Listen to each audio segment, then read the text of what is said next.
እንደምን ሰነበታችሁ? እንዴት ናችሁ? አሜን አሜን። ባለፈው ሳምንት ዮሐንስ ራዕይ ምዕራፍ 11ን በተወሰነ ደረጃ ከምስክርነት ህይወት ጋር በተያያዘ ወይም በሁለቱ ምስክሮች ህይወት ውስጥ የተገለጠውን የቤተ ክርስቲያን የምስክርነት ሚና በሚያሳይ መልኩና በግላችንም የኢየሱስ ክርስቶስ ምስክሮች ልንሆን እንደተጠራን ያን ደግሞ ምንገልጥባቸው የተለያዩ ሐሳቦችን አንስተን ነበር። እንግዲህ መጀመሪያ የመጣው ጊዜ እንደተናገርኩት ምዕራፍ በምዕራፍ ቁጥር በቁጥር አይደለም የምንሄደው። ብዙ ጊዜ ሌላ ቦታ የምጠቀመው ምሳሌ ምንድነው? አዲስ አበባን በሄሊኮፕተር ማየት ነው። ራቅ ብሎ ዋና ዋና ዮሐንስ ራዕይን በሩቁ ዋና ዋና ነጥቦች መነካካት ነው። ከዚህ ተነስታችሁ ደግሞ በመኪና እናንተ መቀጠል ትችላላችሁ። ጎበዝ የሆናችሁ ደግሞ በእግራችሁ መቀጠል ትችላላችሁ። ይበልጥ ጥልቅ ወደ ሆነው ሚስጥር ጥልቅ ወደ ሆነው የእግዚአብሔር ሐሳብ መግባት እንድትችሉ እንደ በወፍ በረር የሆኑ ዋና ዋና ሐሳቦችን ነው የምነካው። ዛሬም እንደዚሁ አንድ በጣም ማወቅ ያለብን በጣም የምወደው ከዮሐንስ ራዕይ ውስጥ ዋና የሚለው ክፍል ዮሐንስ ራዕይ ምዕራፍ 12 ነው የምናየው እና ርዕስ መያዝ ለምትወዱ መጽሐፍ ቅዱስ ሲጠና ርዕስ መስጠት ብዙ የተለመደ አይደለም፣ ግን በውጊያ ላይ ያለች ቤተክርስቲያን የሚል ርዕስ መያዝ ትችላላችሁ። ወይም በውጊያ ላይ ያለ ሰው፣ በውጊያ ላይ ያለ ክርስቲያን የሚል ሐሳብ ልትሰጡት ትችላላችሁ። ዮሐንስ ራዕይ ምዕራፍ 12ን ሙሉውን ነው የምናየው እና በጣም ዮሐንስ ራዕይ ምዕራፍ 12 ልዩ የሆነ የራሱ ባህሪ ያለው ተገንጥሎ ለብቻው አንድ ኮምፕሊት የሆነ ሜሴጅ ያለው ምዕራፍ ነው። በቃ ብቻውን የቆመ የሚመስል ሐሳብ አለው፣ ግን ከምዕራፍ 13 ጋር ከምዕራፍ ከ17 እስከ 19 ካሉት ጋርም አንድ ላይ መነበብ መጠናት ይችላል። እሺ ዮሐንስ ራዕይ ምዕራፍ 12ን ጥቂት ቁጥሮችን ላንብብላችሁ። ሙሉውን 17ቱንም ቁጥር አይደለም ማነበው፣ በተለይ ዋና የሆኑትን 6ቱን ቁጥሮች ላንብብላችሁ። በጣም የምወደው ክፍል ነው። አክቹአሊ ራዕይ መጽሐፍ ላይ ማይወደድ ደጋግማችሁ ባነበባችሁት ቁጥር ፍቅር የማይይዛችሁ ምዕራፍ የለም ማለት ይቻላል። ምዕራፍ 4 እና 5 እንደነገርኳችሁ እንደ ባህል ሕክምና እንደው ጧጧት ሁሉ ጮክ ብላችሁ ይሄ ይደግማሉ እንደሚባለው ብትደጋግሙት አሜን እያላችሁ በጸሎት መንፈስ ብታነቡት ብዙ ጸጋ ብዙ በረከት የምትቀበሉበት ምዕራፎች ናቸው። ምዕራፍ 4 ምዕራፍ 5 ምዕራፍ 12ም እንደዛ ነው። ላንብብላችሁ። ታላቅ ምልክትም በሰማይ ታየ። ፀሐይን ተጎናጽፋ ጨረቃ ከእግሮቿ በታች ያላት በራሷም ላይ የ12 ከዋክብት አክሊል የሆነላት አንዲት ሴት ነበረች። እንግዲህ እቺ ሴት አይምሯችሁ ላይ አስቀምጡ። አንዲት ሴት ነበረች። ልድገምላችሁ ምን አይነት ሴት እንደሆነች። ታላቅ ምልክት በሰማይ ታየ። ፀሐይን ተጎናጽፋ ጨረቃ ከእግሮቿ በታች ያላት በራሷም ላይ የ12 ከዋክብት አክሊል የሆነላት አንዲት ሴት ነበረች። እርሷም ጸንሳ ነበረ። አንዲት ሴት ነበረች፣ ጸንሳለች። አይምሯችሁ ላይ ሳሏት። እቺ ሴት አንድ ሴት ነበረች፣ ጸንሳለች። የጸነሰችን ሴት በአይምሯችሁ ላይ ሳሉ። ምጥም ተይዛ ልትወልድ ተጨንቃ ጮኸች። የምትወልድበት ቀን ላይ ነው ያለችው። ምጥ ላይ ነው ያለችው። ተጨንቃለች። በምጥ ጭንቅ ጮኸት ላይ ነው ያለችው። ይህንን ታሪክ ሳይጨርሰው ሌላ ምልክት ታየ። ዮሐንስ ሌላ ራዕይ ሌላ ምልክት ታየ። እዛው ላይ ሌላ ምልክት በሰማይ ታየ። እነሆ ታላቅ ቀይ ዘንዶ 7 ራሶችና 10 ቀንዶች ነበሩት። በራሶቹም ላይ 7 ዘውዶች ነበሩ። ጅራቱም የሰማይን ከዋክብት ይዞ እየሳበ ወደ ምድር ጣላቸው። ዘንዶውም ሴቲቱ በወለደች ጊዜ ሕፃኗን እንዲበላ ልትወልድ ባላት ሴት ፊት ቆመ። መጣ። አሁን ወደዚህ ሴት ወደ ጸነሰችው በምጥ ወደ ተያዘችው በምጥ ጫር ወደ ምትጨነቀው ሴት ይሄ ቀዩ ዘንዶ አስፈሪው ዘንዶ የሰማይን ሲሶ ሁሉ እንደዚህ እያፋጨ እያጣለ ኃይሉን ብርታቱን ጉልበቱን ያሳየ ወደዚህ ሴት ቀረበ። ልብ ብላችሁ አዳምጡ። ዘንዶም ሴቲቱን በወለደች ጊዜ ሕፃኗን እንዲበላ አያችሁ ፍላጎቱ ሕፃኗን እንዲበላ ኢቭን ከሷ ጋር አይደለም ጠው ልትወልድ ባላት ሴት ፊት ቆመ። ሕፃኑ አይልም ግን እሱን አሁን የሚያወራው ቀጥሎ አሕዛብንም ሁሉ በብረት በትር ይገዛቸው ዘንድ ያለውን ወንድ ልጅ ወለደችው። ልጇም ወደ እግዚአብሔርና ወደ ዙፋኑ ተነጠቀ። ሴቲቱም 1260 በዛ እንዲመግቧት በእግዚአብሔር ተዘጋጅቶላት ወደ ነበረው ስፍራ ወደ በረሃ ሸሸች። ትንሽ ሊጨምር በሰማይም ሰልፍ ሆነ። አሁን በቃ ሰማይ ሰልፍ ሆነ። ሴቲቱ አመለጠች፣ ወደ ምድረ በዳ ሸሸች። ሕፃኑ ተነጠቀ፣ ሕፃኑ ተወለደ፣ ሴቲቱም አመለጠች። ዘንዶው ግን አለ። አሁን ሰልፍ ሆነ፣ በሰማይ ሰልፍ ሆነ። ሚካኤልና መላእክቱ ዘንዶውን ተዋጉ። ይህን ዘንዶ እንደውም ተዋጉት፣ የእግዚአብሔር ሰራዊት ጋር ተዋጋ። ዘንዶውም ከመላእክቱ ጋር ተዋጋ። ቁጥር 8 አልቻላቸውም። ከዚያም ወዲያ በሰማይ ስፍራ አልተገኘላቸውም። ዓለሙንም ሁሉ የሚያስተው ዲያብሎስና ሰይጣን የሚባለው ታላቁ ዘንዶ እርሱም የቀደመው እባብ ተጣለ፣ ወደ ምድር ተጣለ። መላእክቱም ከእርሱ ጋር ተጣሉ። የሱ ሰራዊት ጭፍሮች ሁሉ አብረው ወደቁ። ታላቅም ድምፅ በሰማይ ሰማሁ። ዩኒቨርሳል ኳየሩ ምዕራፍ 4 ላይ አስተዋወቅኳችሁ። 24ቱ ሽማግሌዎች፣ 4ቱ እንስሳት፣ አላፋት መላእክት፣ ፍጥረት ሁሉ የሰማያዊው ኳየር ተነሳ። ይህንን ድል ሲያይ ዝማሬው ተጀመረ። ራዕይ ምዕራፍ 12 ከቁጥር 10 ጀምሮ ገባ ብሎ በግጥም መልኩ የምትቀመጠው ምዕራፍ አሁን የአምላካችን ማዳንና ኃይል መንግስትም የክርስቶስም ስልጣን ሆነ። ሃሌሉያ! አሁን የአምላካችን ማዳንና ኃይል መንግስትም የክርስቶስም ስልጣን ሆነ። ሃሌሉያ! ቀንና ሌሊትም በአምላካችን ፊት የሚከሳቸው የወንድሞቻችን ከሳሽ ተጥሏልና እነርሱም ከበጉ ደም የተነሳ ከምስክራቸውም ቃል የተነሳ ድል ነሱት። ነፍሳቸውን እስከ ሞት ድረስ አልወደዱም። ስለዚህ ሰማይና በውስጡ የምታድሩ ሆይ ደስ ይበላችሁ፣ ለምድርና ለባህር ወዮላቸው። ዲያብሎስ ጥቂት ዘመን እንዳለው አውቆ በታላቅ ቁጣ ወደ እናንተ ወርዷልና ዘንዶም ወደ ምድር እንደተጣለ ባየ ጊዜ ብሎ ይቀጥላል። አጽናፍ ዓለማዊ አጽናፍ አቀፍ የሆነ መንፈሳዊ ውጊያ ዩኒቨርሳል የሆነ ማንም ሊያመልጥበት ሊተርፍበት የማይችል ጭንቅ ውስጥ ምጥ ውስጥ የሚከት ውጊያ። የቀደመው እባብ ማንን የፈተናት? ከማን ጋር የተዋጋ? ከኤደን ገነት ከሔዋን የጀመረ ፈተናና ውጊያ ጦርነት፣ ከጥንት የጀመረ ውጊያ አለ፣ ፈተና አለ፣ ጦርነት አለ፣ ማታለል አለ፣ ክስ አለ። ነገር ግን እቺ ፀሐይን ተጎናጽፋ ጨረቃ ከእግሮቿ በታች ያላት በራሷም ላይ 12 ከዋክብት አክሊል የሆነላት ሴት ከዮሴፍ ህልም ጋር የምትመሳሰል ዘፍጥረት ምዕራፍ 37 ቁጥር 9 ላይ የምናገኛት ዮሴፍ ካየው ህልም ጋር የምትመሳሰል ወደ ምድረ በዳ የምትሸሸው ምጥ ውስጥ ያለችው የእስራኤል ምሳሌ እስራኤልን ፈርዖን አሳደዳት። አሁን ብቻ አይደለች፣ እስራኤልን ፈተና ውስጥ ነበረች፣ ጭንቅ ውስጥ ነበሩ፣ ፈተና ውስጥ ነበሩ፣ ስደት ውስጥ ነበሩ፣ በምጥ ውስጥ ነበሩ። ወደ ምድረ በዳ በእግዚአብሔር ጥበቃ ስር ለመሆን ወደ ምድረ በዳ ሸሹ እስራኤላውያን።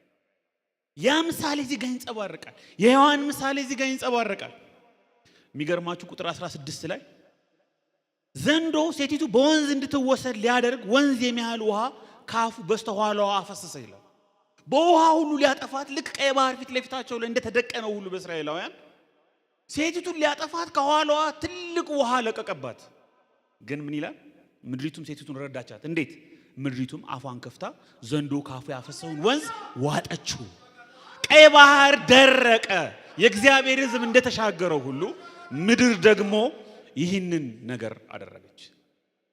ልክ እስራኤልን እንደፈተነ ወንዱ ይገደል እንዳለው ፈርዖን ሙሴን ለማጥፋት ዛሬም እውነተኛውን ሙሴ ዛሬም የመጨረሻውን ሙሴ ዛሬም አንድ ነገድ እስራኤልን ብቻ ሳይሆን ዓለሙን ሁሉ ነፃ የሚያወጣውን የናዝሬቱ ኢየሱስ ክርስቶስን የአሕዛብን በብረት በትር የሚገዛውን እቅዱን ሊያከሽፍ የፈለገው የሰይጣን ሥራ ሲፈርስ እናያለን።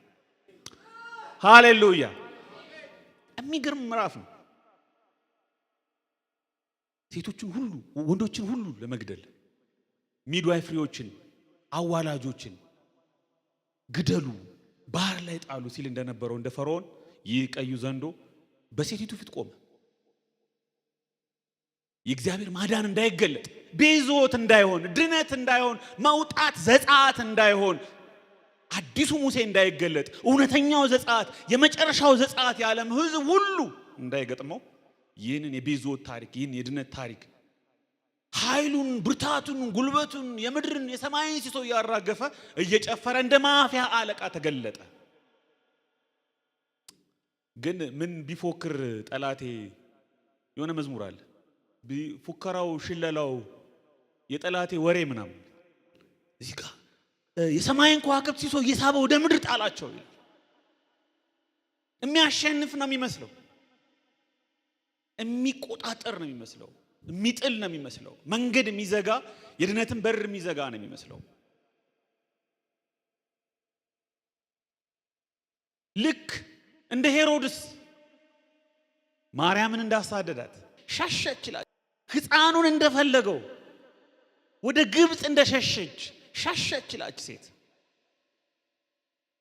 ዘንዶ ፈለገው ሕፃኑ ሊውጣው ይላል ሊበላው ሕፃኑን ሊገድለው ስለፈለገ ኢየሱስን ይዛው እንደሸሸችው ሄሮድስ ግደሉልኝ በራማ ለቅሶ ተሰማ። ራሔል የልጆቿን ሞት ወንዶችን ሁሉ ግደሉልኝ እንዳለ እንደ ሄሮድስ እንደ ፈርዖን አሁንም ይህንን ልጅ ይህንን ወንድ ልጅ ይህንን የወለደችው ልጅ ሊበላ ሊውጠው ልትወልድ ባላት ሴት ፊት ቆመ። እንግዲህ ከጥንት ከሔዋን ጀምሮ እስራኤልን ጨምሮ ማርያምን ጨምሮ አሁንም ቢሆን በእግዚአብሔር ሕዝብ ላይ በቅዱሳን ሁሉ ላይ በክርስቲያኖች ሁሉ ላይ በቤተ ክርስቲያን በክርስቶስ ቤተሰቦች ሁሉ ላይ በክርስቲያን ቤተሰቦች ሁሉ ላይ የሰይጣንን ፍላጎት የሰይጣንን ዓላማ አጽናፈ ዓለማዊ የጦርነት ሰበቃውን ፍላጎቱን የሚያሳይ ነው። የመንፈሳዊ ውጊያ ሚስጥር ነው ዛሬ የምነግራችሁ። የመንፈሳዊ ውጊያ ሚስጥር ዛሬ እነግራችኋለሁ። አዲስ ኪዳናዊ ትክክለኛ መንፈሳዊ ውጊያ ምን እንደሆነ ዛሬ እነግራችኋለሁ በዚች ምዕራፍ ብቻ። ይሄ ነው የሰይጣን ፍላጎት። ዘንዶ ልጁን ሊበላ ፈለገ። ልጁ ግን አመለጠ። ወደ ሰማይ ተነጠቀ፣ ወደ እግዚአብሔር ዙፋን ተነጠቀ፣ አሴንድድ ሆነ።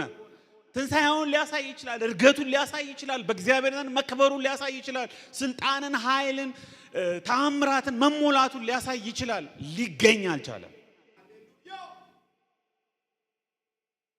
በምጥና በጭንቅ ውስጥ መሆኗ ምን ያህል የእግዚአብሔር ሕዝብ ምን ያህል እስራኤል ምን ያህል ከመጀመሪያው ጀምሮ የእግዚአብሔር ሕዝብ በፈተና ውስጥ እንዳለ በውጊያ ውስጥ እንዳለ በጭንቅ ውስጥ እንዳለ ናሙና ናት። እቺ ሴት የምታሳየናት።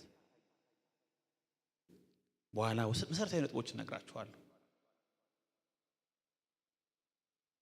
ቀላል እንዳልሆነ የእግዚአብሔር ሕዝብ መሆን የእግዚአብሔር መሆን ቀላል ነገር እንዳልሆነ በምጥ ውስጥ በጭንቅ ውስጥ በፈተና ውስጥ በውጊያ ውስጥ እንደሚያልፍ ይሄ ድራማ ሚገርም አቡቀለምሲሳዊ ድራማ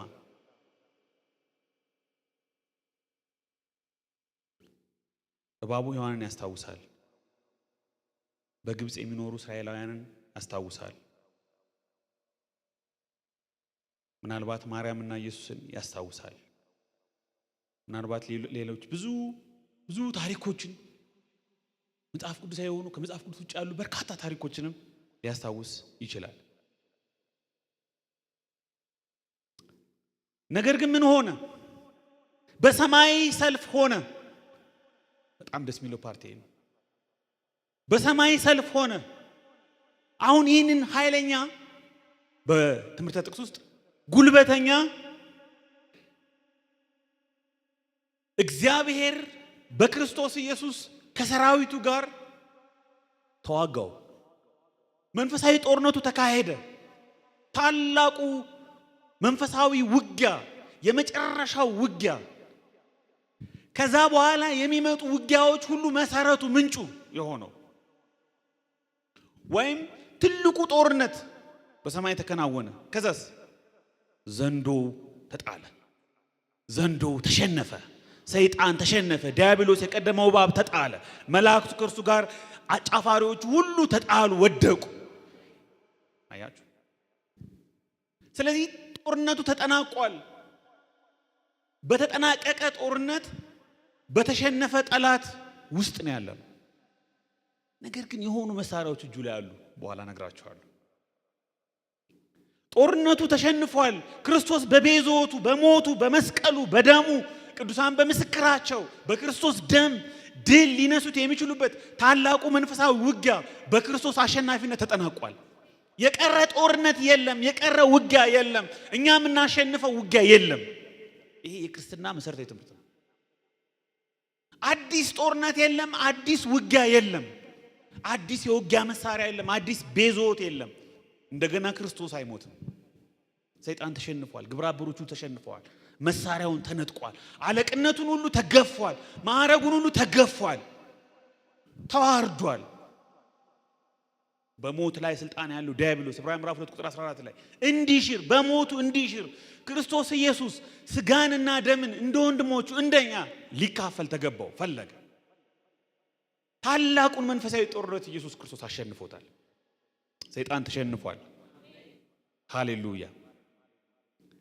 ለዛ ነው አሁን የአምላካችን ማዳንና ኃይል መንግስትም የክርስቶስም ስልጣን ሆነ። ክርስቶስ ሁሉን ገዛ፣ ሁሉን አሸነፈ። በመጨረሻ ዛሬ ምዕራፍ 12 ላይ ነው። ምዕራፍ 21 እና 22 ስናነብ ሁሉ ነገር ሲገዛለት፣ ሁሉ ነገር ሲጠቀለል፣ ክፉን ሙሉ ለሙሉ ሲያስወግድ፣ ሞትን፣ ሐዘንን፣ እንባን አብሶ አዲስን ሰማይና አዲስን ምድር አዲሲቱን ኢየሩሳሌም ሲያሰፍን ሲያነግስ ፍጹም ሰላም ፍጹም ደስታ የሱ ህልውና የተጥለቀለቀበት በእግዚአብሔር መገኘት ውስጥ የምንሆንበትን እውነተኛ የሆነውን የሱን አይዲያል የሆነ መንግስት የሚገልጥበት ሰዓት ቅርብ ነው። ለምን? ተሸንፏል። ሰይጣን ተሸንፏል። ኢየሱስ መሰረቱን ጥሏል። ኢየሱስ ሁሉን ጨርሷል። ይህንን የሚያምኑ ሁሉ ያንን ወራሽ ይሆናሉ። ይህን የሚቀበሉ በዚህ የሚኖሩ ሁሉ ለዛ ተጠብቀዋል፣ ለዛ ተዘጋጅተዋል።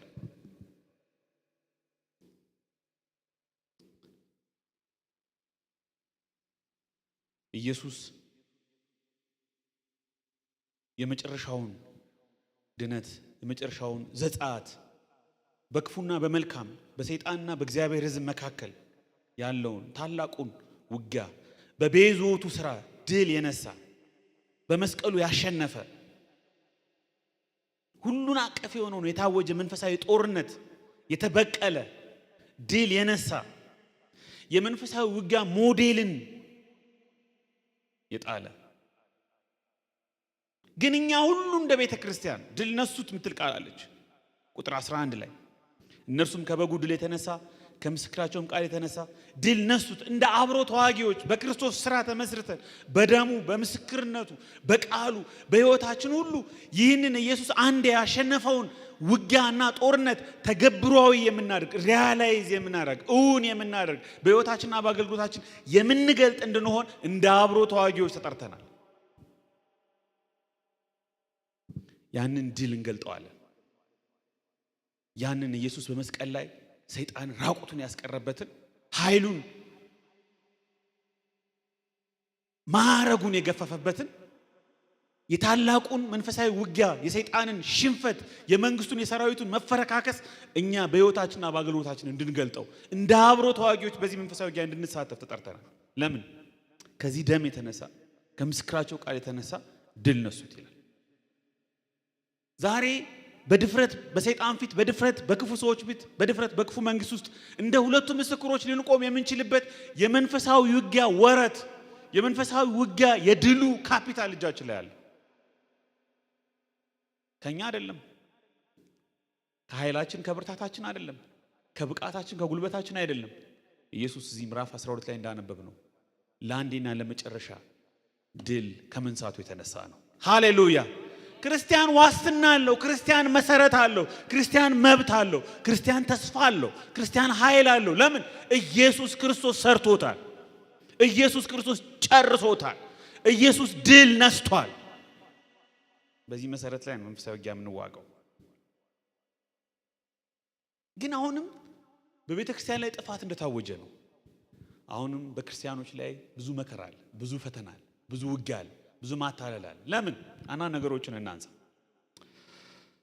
አሁንም ቢሆን በቤተ ክርስቲያን በቅዱሳን ላይ የሚካሄደው ፈተና እና መከራ ግንባር ቀደም አመንጩ ሰይጣን ነው። ኦሪጂኔተሩ ሰይጣን ነው። ከተቋማት ጀርባ፣ ከግለሰቦች ጀርባ፣ ከክፉ ሰዎች ጀርባ፣ ከተንኮለኞች ጀርባ ዋነኛው አመንጮ አጠንጣኙ ሰይጣን ነው። ለምን? ላንብብላችሁ የመጨረሻዎቹን ቁጥር። ዘንዶውም በሴቲቱ ላይ ተቆጣ። ለምን እንደተቆጣ ቁጥር 13 ላይ ይናገራል። ዘንዶውም ወደ ምድር እንደተጣለ ባየ ጊዜ ወንድ ልጅ የወለደችውን ሴት አሳደዳት። ስደቱ እንደቀጠለ ነው። ተቆጣ። ዘንዶውም በሴቲቱ ላይ ተቆጥቶ ቁጥር 17 የእግዚአብሔርን ትእዛዝ የሚጠብቁትን የኢየሱስ ምስክር ያላቸውን ከዘሯ የቀሩትን ሊዋጋ ሄደ ይላል። ሽንፈቱን ተቀብሎ ተከናንቦ ወደ ቤቱ ሳይሆን ወደ ቀሩት የውጊያ ስልቱን፣ አሰራሩን፣ አደረጃጀቱን ቀይሮ እንደገና ቅዱሳን ለመዋጋት ሄደ ይላል። ስለዚህ አሁን ውጊያ ላይ ያለን፣ አሁን ፈተና ያለን፣ ግን እንዴት ድል እንደምንነሳው እኛ ደግሞ አንዳንድ ነጥቦች እነግራችኋለሁ።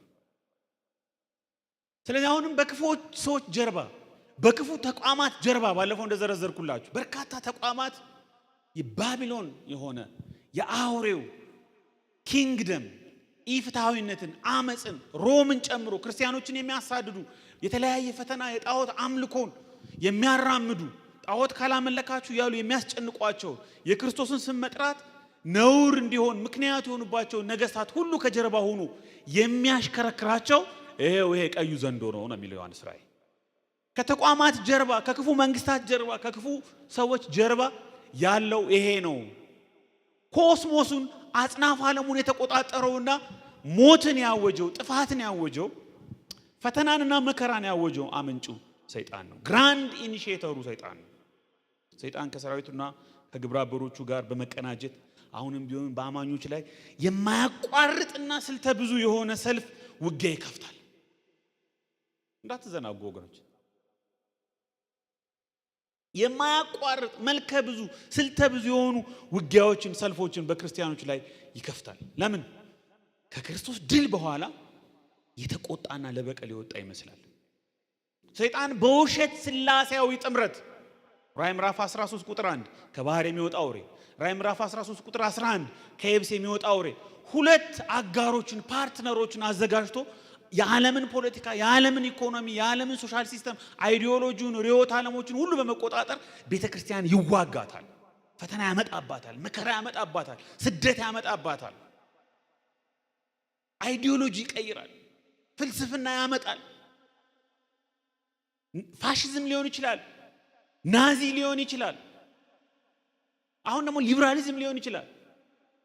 በርካታ እንደ ኦፖርቹኒስቲክ ኢንፌክሽንስ የተረሱ የጠፉ የሚመስሉ ርዕዮተ ዓለሞች፣ ሐሳቦች፣ ትምህርቶች፣ መንግስታት ሁሉ ብቅ ይላሉ ከ100 ዓመት ከ200 ዓመት ከ300 ዓመት ምናምን በኋላ ቀስ ብለው ኢፍትሃዊነትን፣ ደም አፍሳሽነትን፣ ክፋትን በዚህ ምድር ላይ ለማጽናት ይሞክራሉ። መልኩን እየቀያየረ፣ ስልቱን እየቀያየረ፣ አደረጃጀቱን፣ አሰላለፉን፣ አጫዋወቱን እየቀያየረ አሁንም በዓለም ላይ ለጥቂት ጊዜያት እስከተፈቀደለት ድረስ ቤተክርስቲያን ይፈትናል፣ ቅዱሳን ይፈትናል። ግን እንዴት ድል እንደምንነሳው፣ እንዴት እንደምንነቃ እዚሁ ምዕራፍ 12 ላይ እናያለን።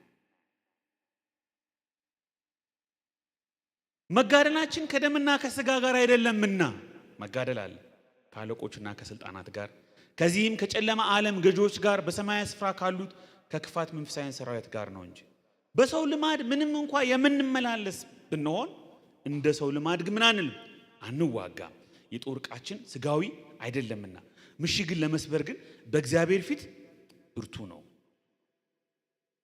በተሰቀለው ድል በነሳው በተነሳው በከበረው በእግዚአብሔር በግ የተሸነፈው ሰይጣን በቁጣ ለበቀል ወደ ህዝቦቹ ወደ እግዚአብሔር ህዝብ ወርዷል። በማያጠራጥር ሁኔታ ከወኪሎቹ ጋር ከክፉ ኃይላት ጋር ቤተክርስቲያንን ቅዱሳን የሚፈትን የሚዋጋ አሁንም ቢሆን ሰይጣን ነው። ፍጹም ስልጣን ያለው ፍጹም ኃይል ፍጹም ጉልበት ያለው በሰው አይን ቢታይ ፓሮዲ ወይም ደግሞ በሚያታልሉ ሲስተሞች አሁንም ቢሆን በዓለም ላይ ገዝፎ ለመታየት ይሞክራል። ክርስቲያኖች ግን የሆነ ሚስጥር አውቀዋል። የራእይ ምዕራፍ 12 ሽንፈት ታላቅ መስሎ ብርቱ መስሎ ጥበበኛ መስሎ ኃያል መስሎ በዓለም ላይ በህዝቦች ሁሉ ላይ ገዝፎ ይታያል። ፈተናውና መከራውን አጉልቶ ያመጣል። ክርስቲያኖች ግን በእምነት አንድ ነገር ያስተውላሉ፣ በመስቀሉ ላይ የቀመሰውን ሽንፈት። ፉከራውን አንድ ሰው ሲናገር እንደ ማፊያ አለቃ ያደርገዋል ይላል ምዕራፍ 12 ላይ ያለውን የሰይጣን አገላለጥ። ፉከራውን፣ ኃይሉን፣ ጉራውን፣ ማታለሉን ባለፈው እንደነገርኳችሁ ፕሮፓጋንዳውን በዓለም ላይ ሰይጣን የሚነዛውን በቤተክርስቲያን ላይ በቅዱሳን ላይ ስታዩ በጣም የሚያሸንፍ ድል የሚነሳ ቤተክርስቲያን የሚያጠፋት ቅዱሳን የሚያጠፋቸው ከመሰራችን የሚነቅረን ይመስለናል። ግን አንድ መሰረት ይዞናል። ግን አንድ ድል አንድ የመስቀሉ የኢየሱስ ክርስቶስ ስራ ክርስቲያኖች ብቻ በእምነት በመንፈስ የሚረዱት የሚለማመዱት ያንን ታላቁን ድል በሕይወታቸው እውን ለማድረግ በአገልግሎታቸው እውን ለማድረግ የሚንቀሳቀሱት የሚዋጋቸው የሚፈራቸው አሁን ቢሆን ክርስቲያኖች ብቻ ናቸው።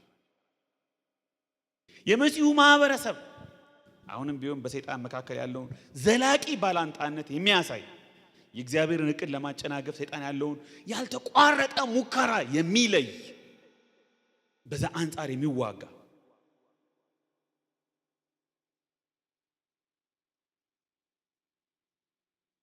እሺ 3 ነጥቦች ልንገራችሁ። አንደኛ የመንፈሳዊ ጦርነትን እውነታ መረዳት አለባችሁ።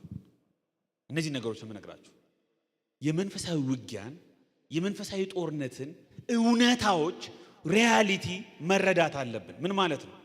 ስቃይ፣ ስደት በታሪክ ውስጥ የእግዚአብሔር ሕዝብ እውነታዎች ናቸው። መከራን መቀበል ፈተናዎች አሉ።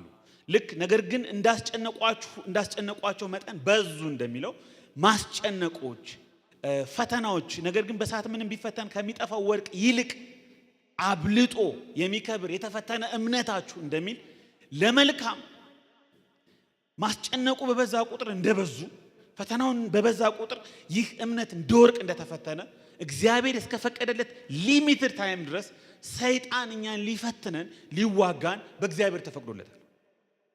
እግዚአብሔር ሳይፈቅድ እግዚአብሔር ሳያቅ ባለፈው ሳምንት እንደነገርኳችሁ ለድንቢጧ እንኳን የተቆጠረች የምትታወቀውን እግዚአብሔር ለሕዝቡን ያውቃል። እግዚአብሔር ሕዝቡን በምን እንደሚያልፍ እግዚአብሔር ሳይፈቅድ በሕዝቡ ላይ ምንም ነገር እንዳይሆን ነገሮች ሊሚትድ አድርጎታል። ለምን? ኢዮብ ምን ይላል? የሚሄድበትን መንገድ ያውቃል፣ ከፈተነኝም በኋላ እንደ ወርቅ እወጣለሁ ይላል። በፈተና ውስጥ ያላችሁ፣ በመከራ ውስጥ ያላችሁ፣ በተለያየ ችግር ውስጥ ያላችሁ ሰዎች እግዚአብሔር ሳያውቅ ይሄ ነገር በእናንተ አልሆነም። እግዚአብሔር ሳያውቅ ይሄ ነገር በእናንተ አልሆነም። ሰይጣን ብርቱ ስለሆነ ጉልበት ስላለው ይህንን ጦርነት ስላሸነፈ ኃያል ታላቅ ዓለምን የሚገዛ ስለሆነ አይደለም። ይሄ ፕሮፓጋንዳ ነው። ይሄ ውሸት ነው። ይሄ የሰይጣን በኋላ የምነግራችሁ መሳሪያዎች ናቸው። ነገር ግን የኃይሉ ታላቅነት ከእግዚአብሔር እንጂ ከእኛ እንዳይሆን ይህ መዝገብ በሸክላ ዕቃ ውስጥ አለን። በሁሉ እንገፋለን ይላል ጳውሎስ እንጂ አንጨነቅ፣ እናመነታለን እንጂ ተስፋ አንቆርጥ፣ እንሰደዳለን እንጂ አንጣልም፣ እንወድቃለን እንጂ አንጠፋ። የኢየሱስ ሕይወት ደግሞ በስጋችን ይገለጥ ዘንድ ሁልጊዜ የኢየሱስን ሞት በስጋችን ተሸክመን እንዞራለን። የኢየሱስ ሕይወት ደግሞ በሚሞት ስጋችን ይገለጥ ዘንድ እኛ ሕያዋን የሆንን ከኢየሱስ የተነሳ ዘወትር ለሞት አልፈን እንሰጣለን። የትንሣኤውን ተስፋ የምንጠብቅ፣ የአዲሱን ኢየሩሳሌም መውረድ የምንጠብቅ፣ የአዲስን ሰማይና አዲስን ምድር ተስፋ የምንጠብቅ እግዚአብሔር የመጨረሻውን ተሰጎ በሕዝቡ ሁሉ መካከል የሚያድርበትን የመጨረሻውን የእግዚአብሔርን ድንኳን እነሆ የእግዚአብሔር ድንኳን በሰዎች መካከል ነውና ይላል ራዕይ ምዕራፍ 21 ቁጥር 3። እግዚአብሔር በሕዝቡ መካከል የሚያድርበትን የመጨረሻውን የህልውናው ማደሪያ ውስጥ በሱ ክብር መቅደስ ሳያስፈልገን ከሱ ጋር በህልውና ውስጥ የምንረካ የምንጠቃለልበትን ያንን ታላቅ ተስፋ የምንጠባበቅ ሰዎች ለሞት እንኳን ተላልፈን ልንሰጥ እንችላለን። የክርስቶስ ክብር በሕይወታችን እንዲገለጥ በብዙ ፈተናዎች ልናልፍ እንችላለን። ልትቀበለው ያለህን መከራ አትፍራ። እነሆ እንድትፈተኑ ዲያብሎስ ከናንተ አንዳንዶቻችሁን በወህኒ ሊያስገባችሁ አለው። 10 ቀንም መከራ ትቀበላላችሁ። እንደነ ዳንኤል ማለት ነው። ለ10 ቀን ፈትነን ቆሎ ስጠንና እንዳሉት 10 ቀንም መከራን ትቀበላላችሁ። እስከ ሞት ድረስ የታመንኩን የሕይወትንም አክሊል እሰጥሃለሁ። መንፈሳዊ ውጊያ ላይ ነን። ይህን እውነታ አንርሳ፣ አትዘናጉ። በመንፈሳዊ ጦርነት ላይ ነው ያለነው። አንዳንድ ክርስቲያኖች መንፈሳዊ ውጊያ የሌለ ይመስላቸዋል፣ ወይም በመንፈሳዊ ውጊያ ላይ ያለን አይመስላቸውም፣ ወይም ደግሞ የሆነ የተኩስ አቁም ላይ ያለን ይመስላቸዋል፣ ወይም ደግሞ በእኛና በሰይጣን መካከል ሰላም አስከባሪ የሰፈረ ይመስላቸዋል፣ ወይም የሆነ እስረኞች እየተለዋወጥን ይመስላቸዋል። አንዳንድ ጦርነት የማያቋርጥ የ24 ሰዓት በሳምንት 7 ቀን 24/7 ውጊያ ላይ ነው ያለን። ይህንን የመንፈሳዊ ውጊያ ሪያሊቲ መርሳት የለባችሁ። በውጊያ ላይ ነው ያለነው፣ በጦርነት ላይ ነው ያለነው፣ በፈተና ላይ ነው ያለነው። ይህን ሪያሊቲ መርሳት የለብንም። ባለፈው እንደነገርኳችሁ አንዳንድ ምዕራባውያን ረስተውታል። የመንፈሳዊ ውጊያን እውነታ ረስተውታል። እንደውም የሰይጣንን መኖር እስከ መካድ ድረስ እንደውም ሰይጣን ያለ ራሱ አይመስላቸውም። ሰይጣን አፍሪካ ያለ ይመስላቸዋል። ድሃ ሀገራት ላይ ያለ ይመስላቸዋል። ሰይጣን ድህነት ይመስላቸዋል።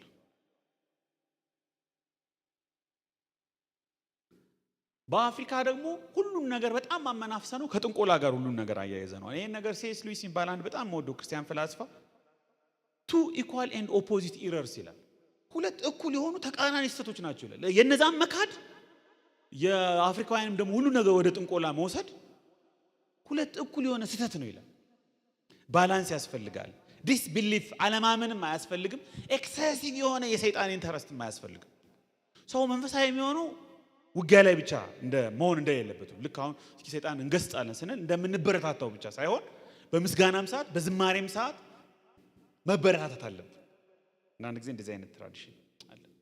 ስለዚህ እዚህ መጀመሪያው ነጥብ ላይ ላስይዛችሁ ፈልገው ነገር አጽናፈ ዓለሙን ያካተተ ጦርነት ላይ ነን። ቤተክርስቲያን በምድራዊ ቆይታዋ በዚህ ፈተና ውስጥ ነው ያለችው። ልክ ሴቲቱ በምጥና በጭንቅ መሆኗ እውነታ መገንዘብ አለብን።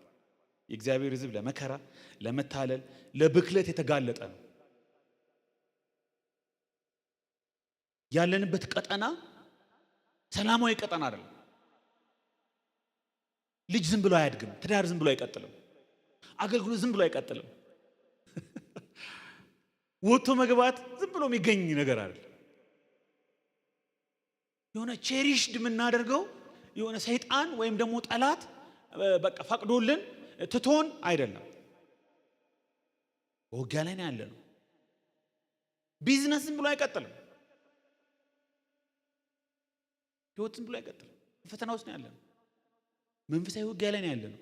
ውጊያው የሚጠይቃቸውን አላባውያን፣ ውጊያው የሚጠይቃቸውን ቁም ነገሮች ልብ ማለት አለብን። ቢያንስ የመጀመሪያው ውጊያ ላይ ነው ያለነው። ጦርነት ላይ ነው ያለነው። ፈተና ላይ ነው ያለነው። መዘናጋት የለብንም። አንድ የሚሽን ኮርስ ለውስጥ ሴሎ ባይብል ኮሌጅ ባል ቦታ ሄድኩ ጊዜ አንድ ወንድና አንድ ሴት እዛ 51 አካባቢ ነበር ተማሪዎችና ካምፓሱ ስትሆኑ ሰው ሁሉ ዝም ብሎ በነፃነት ይቀራረባል እና አንድ በጣም በእድሜ ትንሽ ገፋ ያለ ማቹር ያደረገ በጣም ደስ የሚል ክርስቲያን አባት ነበረን። ትልቅ ወንድማ አባታችን ሊሆን ይችላል። እነዛን አንድ ወንድና አንድ ሴት እነዛን አካሄድ አያቸውና ጠርቶ መከራቸው። አካሄዳችሁ ለፈተና ያጋልጣችኋል ምናምን አላቸው እና እነሱ አይኛ እኮ እዚህ መንፈሳውያን ነን፣ ለሚሽን ትሬኒንግ ነው የመጣ ነው። ሚሽነሪ ደግሞ ያው የሚሽነሪ ቅባት ደግሞ ይለያል ታውቃላችሁ። እና እኛ ደግሞ በቃ የጌታ ጸጋ ምናምን። ከዛ ምን አላቸው? ምንም እርጥብ ቢሆን ጭድ ከሳት ዳር አይቀመጥም አላቸው።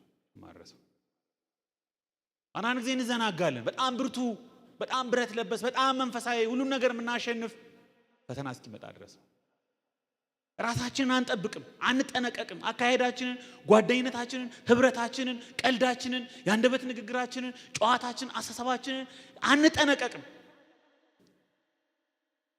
እንጋብዛለን፣ ፈተናን እንጋብዛለን፣ ውድቀትን እንጋብዛለን። ለምን? የመንፈሳዊ እውነት አልገባንም። የመንፈሳዊ ጦርነት እውነት አልገባንም። ሪያሊቲው በውጊያ ውስጥ ነው ያለነው። እምንነካካውን አነካክ ማወቅ አለብን። እምንሄድበትን መንገድ ማወቅ አለብን። እምናስጠጋውን ነገር ማወቅ አለብን። ከመንገድ ሊያስቀረን ይችላል። ተሰነካክለን እንድንወድቅ ምክንያት ሊሆን ይችላል። ውጊያ ላይ ነው ያለሁት፣ ተኩስ አቁም ላይ አይደለሁም የሚለውን ማሰብ አለብን። ራሳችሁን የምትገዙ ሁኑ፣ ንቁም። ጠላታችሁ ዲያብሎስ የሚውጠውን በመፈለግ እንደሚያገሳ አንበሳ ወዲያ ወዲህ ይዞራል እና ይላል አዲስ መደበኛ ትርጉም። ይሞክራል፣ ኤቭሪዴይ ያንኳኳል፣ ሁልጊዜ ያንኳኳል። ንቁ፣ ራሳችሁን ግዙ፣ ተጠንቀቁ። ወደ ፈተና እንዳትገቡ ትጉና ጸልዩ። ለምን? አሁንም ቢሆን ከሳሽ አለ። ክስን ይዞ ይመጣል። የህሊና ክስን ይዞ ይመጣል። ማታለል አለ። ታስታውሱ ከሆነ ዓለሙን ሁሉ የሚያስተው ይላል። ማሳት፣ ዲሲቭ ማድረግ፣ መዋሸት የሰይጣን ስራ ነው። በውሸት ሽንገላ ያታልላል። በእርሱ ሽንገላ እንዳንታለል ሐሳቡን አንስተው ምን ይላል ጳውሎስ? በሽንገላው እንዳንታለል ሐሳቡን፣ አሰራሩን፣ ሲስተሙን አውቀዋለሁ ይላል ጳውሎስ። እንዴት እንደሚመጣ፣ እንዴት እንደሚሸነግለኝ፣ እንዴት እንደሚዋሸኝ፣ እንዴት እንደሚያታልለኝ አውቀዋለሁ። በእርሱ ሽንገላ እንዳንታለል ሐሳቡን አንስተው መከራን ያመጣል። እዚህ መንፈሳዊ ውጊያ ላይ ያለነው። ይሄን መካድ የለባችሁ፣ ይሄን መርሳት የለባችሁ፣ ይሄን መዘንጋት የለባችሁ። ያ ማለት ግን ጧትና ማታ ውጊያ ላይ ነኝ፣ ውጊያ ላይ ነው፣ እየመጣብኝ ነው፣ እየፈለገኝ ነው። ሰው ሲመጣ የሆነ ነገር ሲገጥመን ሁሉን ነገር ደግሞ ቅድም ሴስዊስ እንዳለው ከሰይጣን ጋር ሁሉን ነገር የማያያዝ አባዜ ውስጥ እንገባለን ማለት አይደለም። ባላንስ ዲዮነ ቪሉ። ሁለተኛ የመንፈሳዊ ውጊያ ሶስት ቁም ነገሮችን እንነግራችሁ ቢያል። ሁለተኛ የጠላትን ቁመናና የጦርነቱን ባህሪ ማወቅ። በቃ ደስ የሚለኝ ፓርቲ ነው። አሁን ትንሽ ዲፕረስ አድርጊያችኋለሁ። ከዚህ በኋላ ፈታ ነው የምትሉት። የጠላትን ቁመና የጦርነቱን ባህሪ ማወቅ። በጣም ደስ የሚለኝን ሁለት ቃላት ልናገር ነው። የጠላትን ቁመና በተመለከተ የተሸነፈ ጠላት። ሃሌሉያ! ጠላታችን የተሸነፈ ነው፣ የተዋረደ ነው፣ አቅም ጉልበት የሌለው ነው፣ የተጣለ ጠላት ነው ያለን። በጠላታችን የተለየ አቅም፣ የተለየ ጉልበት፣ የተለየ ኃይል አንስጠው እንጂ አንዳንድ ጊዜ በጸሎታችን ውስጥ እሱ ራሱ የሚገረም ቴንኪው ሚል ይመስለኛል። የሌለውን አቅም ልንነግረው የሚገባ ራዕይ ምዕራፍ 12 ነው። ልንነግረው የሚገባ መስቀሉን ነው። ልንነግረው የሚገባ የመጨረሻውን ፍርድ ራዕይ ምዕራፍ 20 ነው። የተሸነፈ ጠላት፣ የተጣለ ጠላት፣ የወደቀ ጠላት ኢየሱስ ክርስቶስ በሞቱ በትንሳኤው ያሸነፈው። ዓለም አያቅም፣ እኛ እናውቃለን። ዓለም አያቅም። ዓለሙን ሊያስት ይችላል፣ እኛን ግን አያስተንም። ሃሌሉያ! ክርስቶስን ከሙታን ሲያስነሳው ከአለቅነትና ከስልጣንም ከኃይልም ከጌትነት ሁሉ በላይና በዚህ ዓለም ብቻ ሳይሆን ነገር ግን ሊመጣ ባለው ዓለም ደግሞ ከሚጠራው ስም ሁሉ በላይ በሰማያዊ ስፍራ ሲያስቀምጠው በክርስቶስ ባደረገው ስራ የብርታቱ ጉልበት ይታያል። አንተ የንጋት ልጅ አጥቢያ ኮከብ ሆይ እንዴት ከሰማይ ወደቅ? አንተ ቀድሞ መንግስታትን ያዋረድክ እንዴት ወደ ምድር ተጣልክ? በልብህ እንዲህ አልክ፣ ወደ ሰማይ አድርጋለሁ፣ ዙፋኔን ከእግዚአብሔር ከከዋክብት በላይ ከፍ አደርጋለሁ። በተራራው መሰብሰቢያ በተቀደሰው ተራራ ከፍታ ላይ በዙፋኔ እቀመጣለሁ። ደመናዎችን ከፍታ በላይ አድርጋለሁ። ራሴን እንደ ልዑል አደርጋለሁ አልክ። ነገር ግን ወደ ሲኦል ወደ ጥልቁም ጉድጓድ ወርደሃል ይለዋል ኢሳይያስ። ተሸንፏል፣ ወርዷል፣ ወድቋል፣ ኃይሉን አጥቷል። የግሪኩ ካታርጎ የሚለው ፓራላይዝድ ሆኗል። የተሸነፈ ጠላት ነው። ለምሳሌ የቀድሞ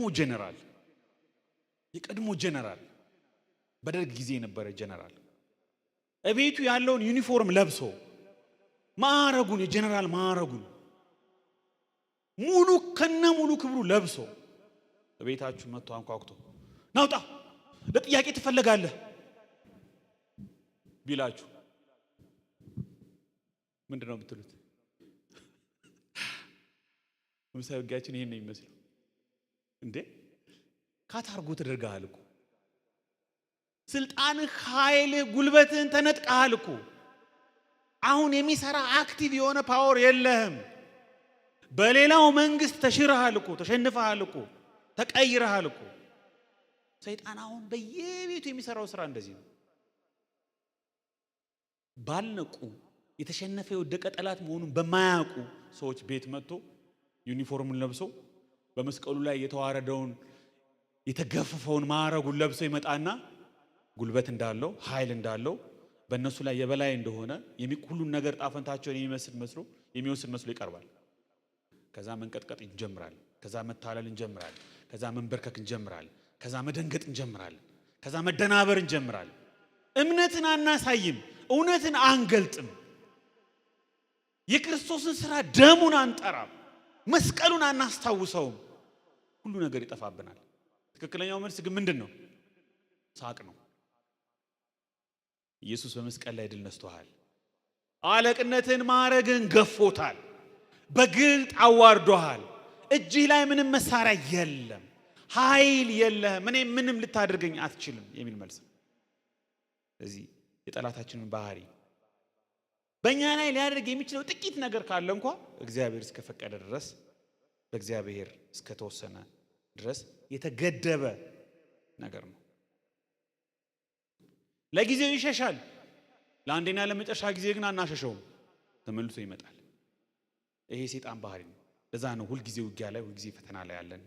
ሶስተኛ አንደኛ ምን ብያቸዋለሁ? የመንፈሳዊ ውጊያን እውነታ ማወቅ አለብን። ውጊያ ላይ ነው ያለ ነው የሚለውን ማወቅ አለብን። ሁለተኛው የጦርነቱን ባህሪና የጠላታችንን ቁመና የተሸነፈ ጠላት መሆኑን፣ የተገደበ ጠላት መሆኑን፣ ጦርነቱም የተጠናቀቀ መሆኑን ማወቅ ነው። ጦርነቱ ተጠናቋል፣ ጠላታችንም ተጥሏል፣ ወድቋል። ይህንን ማወቅ ነው። ሶስተኛው ትጥቅን ማሟላት ነው። ትጥቅን ማሟላት ነው። እዚህ ጋር ዝማሬ አለ። አምልኮ ደስ ይላል። በአምልኮ በምስጋና የቤዞቱን ስራ የክርስቶስን ስራ በማድነቅ በመጸለይ በመዘመር በቅኔ በማዜም ለጠላታችን ዘወትር መንገር የመንፈሳዊ ውጊያ ቆንጆ መሳሪያ ነው። ቆንጆ መሳሪያ ነው። አሁን የአምላካችን ማዳንና ኃይል መንግስትም የክርስቶስም ስልጣን ሆነ፣ ተጣለ፣ ተጥሏል፣ ወርዷል። ይሄ ነው የመንፈሳዊ ውጊያ አንዱ ዘዴ። በዝማሬ በአምልኮ በእምነት ቃል የመስቀሉን ስራ በማጉላት የክርስቶስን ሞትና ትንሣኤ ደሙን ማፍሰሱን ክቡር እንደሆነ እኛ ነፃ የወጣንበት የዳንበት የተቤዠንበት መንገድ እንደሆነ ዘወትር ለጠላታችን በመንገር ሰይጣን ምንም መሳሪያ እንዳይኖረው፣ ምንም አቅም እንዳይኖረው፣ ምንም ማታለያ እንዳይኖረው ማድረግ።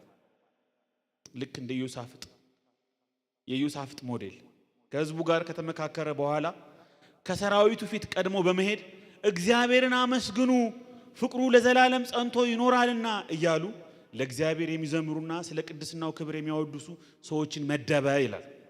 መዘመርና ማወደስ እንደጀመሩም እግዚአብሔር ይሁዳን በወረሩት በአሞን በሞዓብና በሴይር ተራራ ሰዎች ላይ ድብቅ ጦር አመጣባቸው፣ ተሸነፉም ይላል።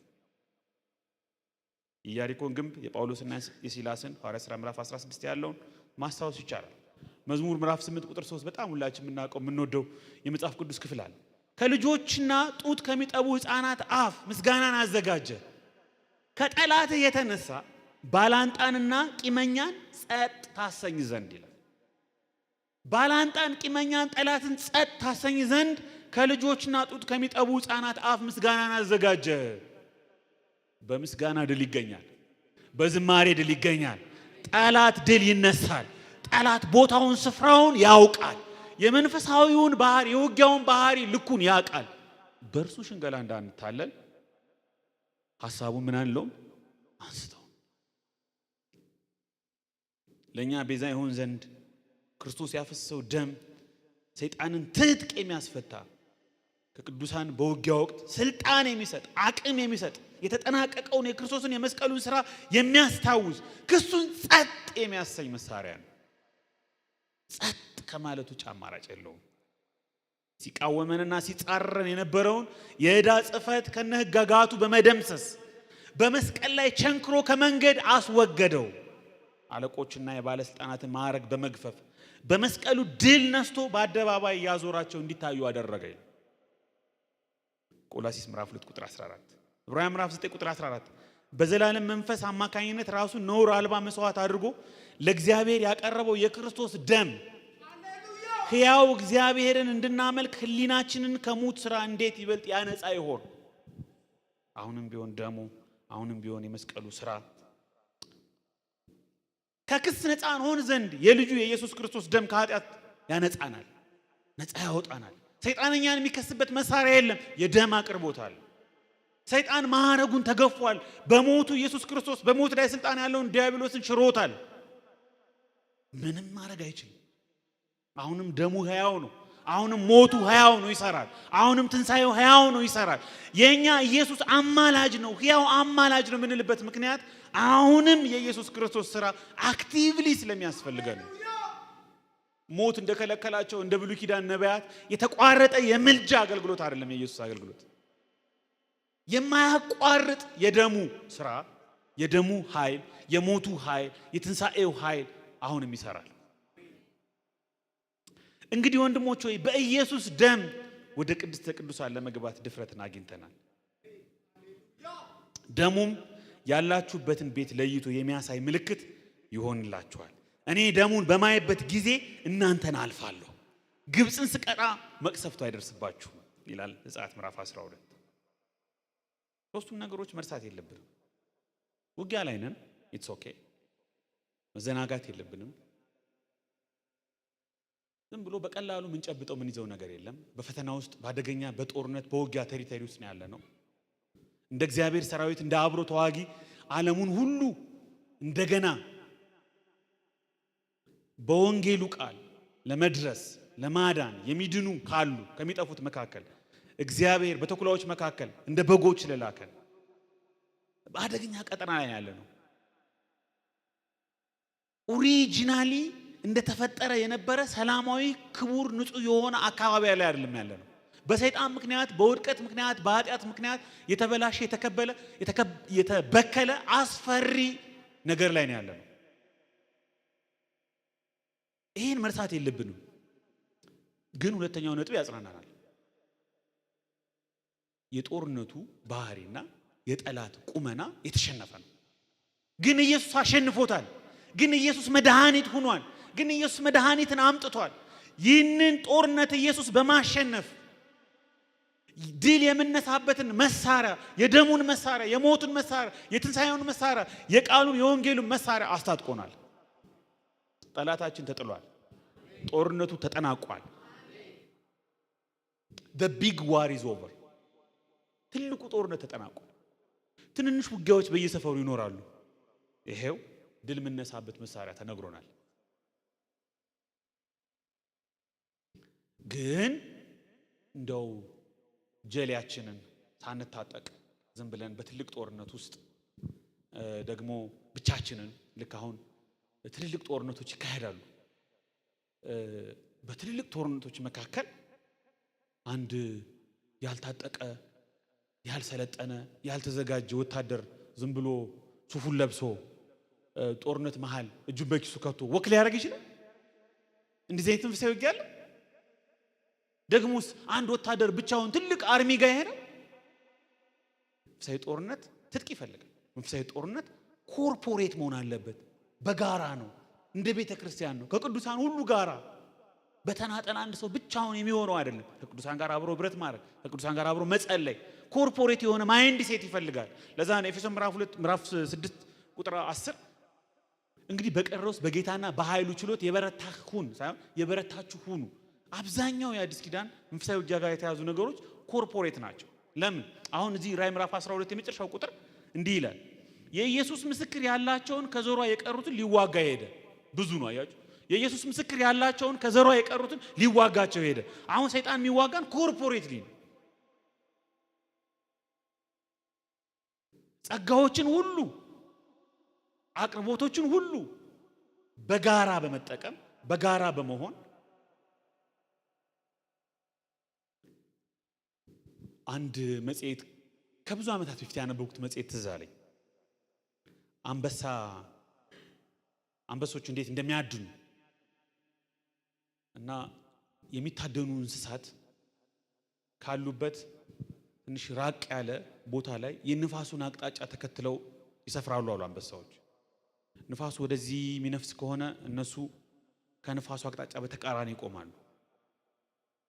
ከዛ ንፋሱ የአንበሳዎችን ጠረን ወደሚታደኑት እንስሳት ይዞ እንዲሄድ ዛጋ ይሆናሉ።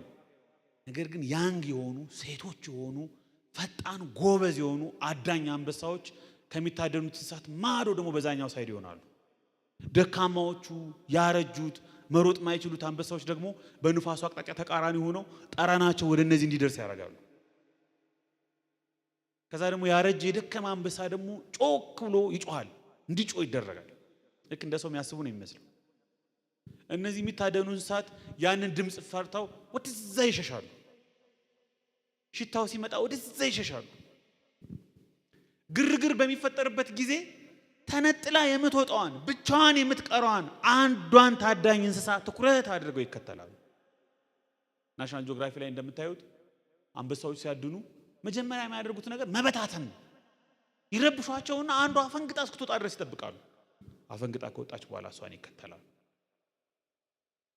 ሰይጣን ብዙ ጊዜ በቤተክርስቲያን እንደዚህ አይነት ዘዴ የሚጠቀም ይመስለኛል። እንድንነጠል ያደርጋል። ልብ ለልብ መንፈስ ለመንፈስ ሐሳብ ለሐሳብ እንድንተሳሰር እንድንያያዝ አይፈልግም። ለውጊያው እንዲመቸው፣ ለአደኑ እንዲመቸው፣ እኛን ለመስበር እንዲመቸው በህብረት መሆናችን ከመንፈሳዊ ውጊያ አንጻርም ከፍተኛ ጥቅም ያለው ነገር ነው። እዚህ ህብረታችሁን የቸርች ፕሮግራሞችን፣ የሰፈር ፕሮግራሞችን፣ በተለያየ መንገድ ያሉ ፕሮግራሞችን አክብሮ ሪስፔክት አድርጎ በዛ ውስጥ መሆን አንዱ እግዚአብሔርኛ የምንጠበቅበት መንፈሳዊ ውጊያውን የምናሸንፍበት መንገድ አድርጎታል። ይህንን ማወቅ መጠቀም አለብን። እስኪ እንጸልይ።